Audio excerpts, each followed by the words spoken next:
Ok, je pense qu'on est bon. Salut, donc petite vidéo pour expliquer pourquoi arrêter d'écouter du rap ou de la musique en général. Mais personnellement la musique j'arrêterai pas, mais pourquoi arrêter d'écouter du rap? Moi j'ai arrêté pendant 2 mois, j'ai repris un peu récemment, parce qu'il faut savoir que chaque musique que tu écoutes a une influence sur ta pensée, sur ta psyché. Il faut savoir qu'avant, je crois que c'était dans les années 70 ou 80, je crois que c'est à l'époque de Jim Morrison, la musique était à 32 Hz, un truc comme ça.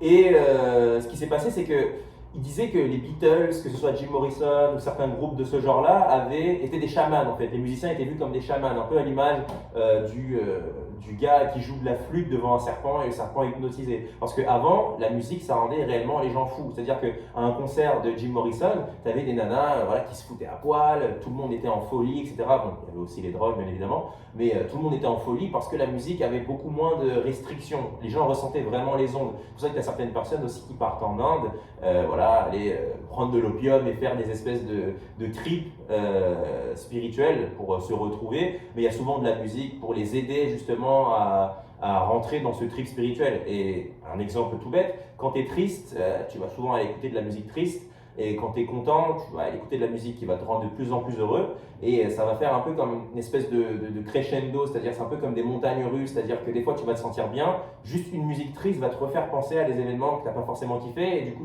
ça va totalement changer en fait ton état émotionnel. Et c'est pour parler de l'impact que la musique a sur notre état émotionnel, c'est-à-dire que le rap a une influence sur les jeunes, en tout cas même sur nous. Enfin moi je me considère jeune, j'ai 28 ans, mais la musique a un réel impact sur nous. Je vais prendre par exemple un exemple tout bête.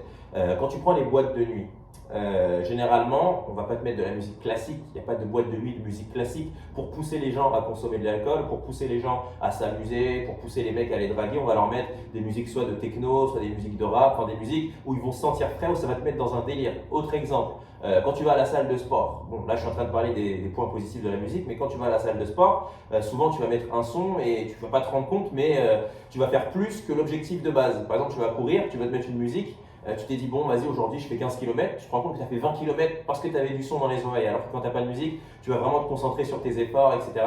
Et voilà, la musique ça peut avoir des aspects assez positifs. Les aspects négatifs de la musique, en l'occurrence du rap, c'est les idées que ça va te placer dans la tête. Moi personnellement j'écoute du rap pour faire du sport et je l'ai utilisé que pour cette manière, c'est-à-dire que je n'utilise pas le rap pour d'autres trucs. Je peux utiliser, voilà, écouter un son rap histoire de me motiver, ça va me réveiller et tout, mais l'écouter à longueur de journée, je trouve que ça atténue la pièce.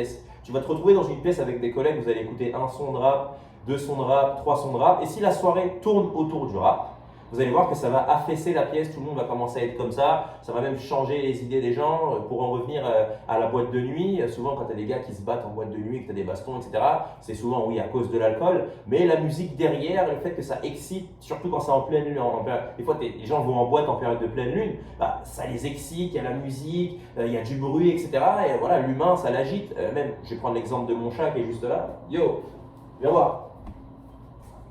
Yeah, viens voir. Je vais prendre l'exemple du chat. Salut! Voilà, par exemple, lui, il est super beau, super gentil et tout, il s'appelle Snow. Il y a son pote qui s'appelle Board, donc Snowboard.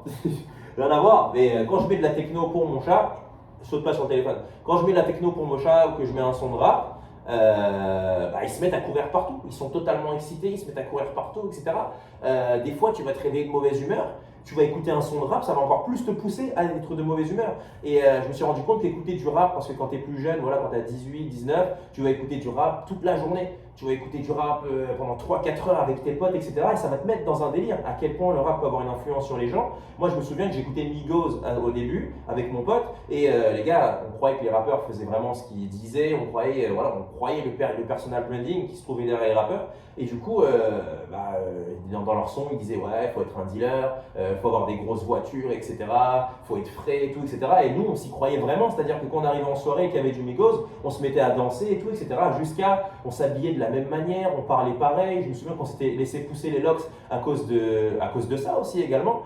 Et l'influence négative que j'ai pu constater du rap, c'est que il y avait une fois, voilà, on était en train de, parce que je fais aussi du son, on était en train de faire un petit freestyle. Il y avait une instru qui était assez violente quand même, avec des grosses basses. Et t'as un gars, tu sais pas pourquoi, il s'est mis à taper dans une voiture. Genre le gars, il s'est mis à mettre des coups de pied dans un camion. On a dû arrêter l'instru, on lui a dit non, On fait pas de la musique pour ça, on fait pas de la musique pour. Je sais pas ce qui s'est passé, il a totalement vrillé. C'est l'instru et tout, etc. Ça lui a donné envie de taper contre la voiture, quoi, tu vois. Alors que quand tu écoutes du Céline Dion ou du Mylène Farmer, voilà, tu as envie de te poser avec une meuf, mais t'as pas du tout. Tu écoutes du Hamza, etc. Tu as envie d'être frais, mais t'as pas envie de taper contre un truc. Après, tout dépend de comment tu utilises la musique, mais c'est vrai que le rap en soi a une influence de malade, de malade. Des fois, il y a même des gens carrément qui se sont mis dans des business pas légaux à cause des rappeurs. Se dire que voilà, c'est ça être un bonhomme, c'est ça être un mec, c'est ça être un mal alpha. Donc on se fait souvent influencer par le rap. Donc le rap peut avoir de très bons bénéfices quand c'est pour l'utiliser pour te réveiller, pour te mettre dans un délire un peu, pour voilà, tu es en train de t'habiller, tu mets du rap, voilà, tu as l'impression d'être sur le toit du monde, voilà, ça te pousse pour ta journée. Mais l'écouter toute la journée dans ta voiture, etc., ça va brouiller tes pensées parce que l'humain a besoin de silence. L'humain a besoin de silence, l'humain a besoin de moments de paix, de moments de calme pour se recentrer, etc. Mais si tu écoutes du rap toute la journée, toute la nuit, etc., tu perds des neurones. Tu perds obligatoirement des neurones. Si tu écoutes du Caris toute la journée, si tu n'es pas dans le but de devenir un stromon en sport, je vois pas l'intérêt. Tu peux écouter du Caris, voilà, parce que tu aimes bien le son, tu écoutes 2-3 sons, mais si tu veux enchaîner les 5 albums dans la journée, déjà ça va te prendre une partie de ton temps. Tu n'as rien d'autre à faire que d'écouter du rap. Enfin, je veux dire, il y a plein d'autres activités. Et ouais, c'est vrai que la plupart des fois où il y a eu des bastons, des meufs se sont foutus sur la gueule. Un exemple tout bête. On va prendre la baston qu'il y a eu entre Travis Scott et Taïga. Le son qu'il y a derrière, c'est pas du zouk. Le son qu'il y a derrière, c'est pas du violon, c'est du rap. Enfin, je veux dire, c'est scientifiquement prouvé. Quand tu vas à Leclerc, quand tu vas à McDo ou dans une file d'attente, on te met de la musique pour que tu puisses attendre. En fait, ça occupe ton cerveau pendant un certain temps, etc. Ça te donne envie. Par exemple, quand on arrive en été, souvent, dans les magasins, ils vont te mettre des sons par exemple, comment ça s'appelle, de Bob Marley, ils vont te mettre des reggae, ils vont te mettre du Katy Perry, etc. Et tout ça, c'est pour que par la suite, tu consommes.